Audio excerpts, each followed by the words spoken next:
एक परमीला नाम की महिला अपनी एक इकलौती बेटी रागिनी के साथ रहती थी। उसका पति शराब पीने की वजह से बहुत पहले ही दुनिया से जा चुका था। किसी तरह परमीला घर में ही कपड़े की सिलाई का काम कर गुजारा करती थी। समय के वेग में धीरे धीरे बेटी बड़ी हुई और मैट्रिक किया। घर की स्थिति काफ़ी खराब थी। रागिनी को एक कॉल सेंटर में जॉब मिल गया। वह खुश थी कि अब वह माँ की हेल्प करेगी। एक दिन उसकी मुलाकात मनोज नाम के एक युवक से हुई।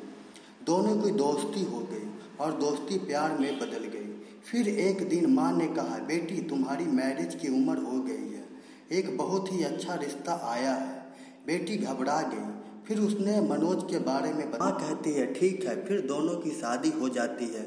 मनोज भी घर जमाई बनकर उसी घर में शिफ्ट हो जाता है। शादी के 1 साल हो जाते हैं। अचानक से रागिनी का सीढ़ियों से पैर फिसल जाता है और गिर जाती है। उसकी माँ उसे हॉस्पिटल ले जाती है। मनोज भी भागा भागा हॉस्पिटल आता है। रागिनी की हालत बहुत ही सीरियस रहती है। थोड़ी देर बाद डॉक्टर बाहर आते हैं। कहते हैं रागिनी ने एक बच्ची को जन्म दिया है। रागिनी माँ से कहती है इस बच्ची का ख्याल तुम अच्छे से रखना, और मनोज की तरफ विस्मयी निगाहों से देखती है। कहती है हमारा साथ इतना ही था, मैं जा रही हूँ। माँ और हमारी बेटी का ख्याल रखना, उन्हें कभी दुखी मत होने देना। मनोज रागिनी का हाथ अपने हाथों में लेकर बोलता है तुम्हें कुछ नहीं होगा, तुम ठीक हो जाओगी। फिर माँ रोने लगती है क्योंकि रागिनी की सांसें उसका साथ छोड़ देती है। अब परमीला अपनी नातिन को गोद में लेकर घर आती है और हॉस्पिटल की सारी प्रक्रिया पूरी करने के बाद मनोज रागिनी का दाह संस्कार करता है। समय का वेग फिर बढ़ता है और 6 मंथ बीत जाते हैं। मनोज हमेशा दुखी ही रहता। उसकी माँ भी दुखी रहती थी, पर बच्चे की पालने में कब टाइम निकल जाता था पता ही नहीं चलता था।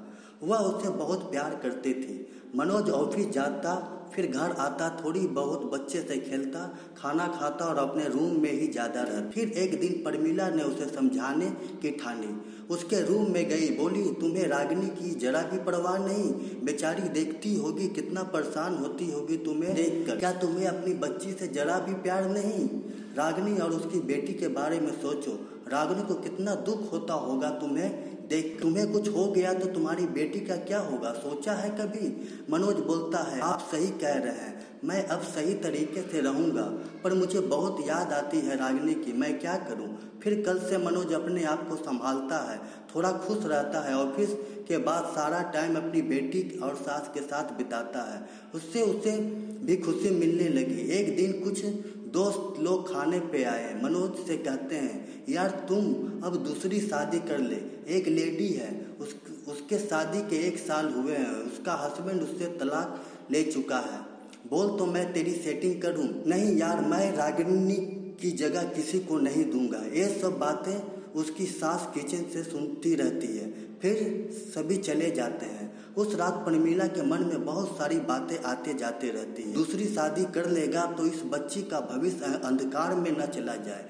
फिर मनोज को भी तो जरूरतें हैं, उसे भी एक साथी की जरूरत है। मैंने भी तो अकेली सारी जिंदगी काटी है। खुद के एक्सपीरियंस से उसका भी दर्द समझ सकती हूँ, पर मैं नहीं चाहती कि दूसरी शादी करे, क्योंकि उसका प्यार फिर सौम्या जो अभी नन्ही सी है कम हो जाएगा। दूसरी बीबी की बातों में आकर कहीं वो बहक न जाए। इसी उधेड़ बुन में उसकी आंख लग जाती है। फिर बरामदे में लाइट जलता दिखाई पड़ता है।